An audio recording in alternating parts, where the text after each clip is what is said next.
وأما الذين آمنوا وعملوا الصالحات فيوفيهم أجورهم والله لا يحب الظالمين. ذلك نتلوه عليك من الآيات والذكر الحكيم.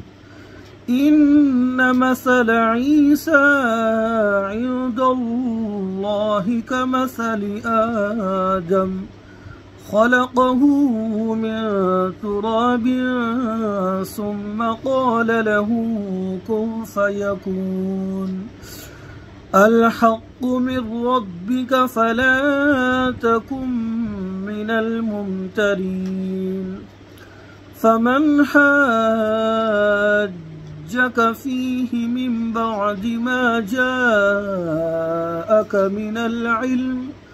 من العلم فقل تعالوا ندع أبناءنا وأبناءكم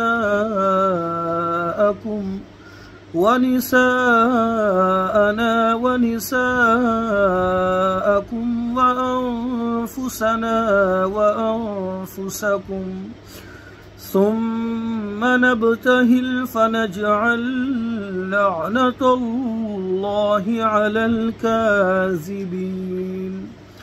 إن هذا لهو القصص الحق وما من إله إلا الله وإن الله لهو العزيز الحكيم.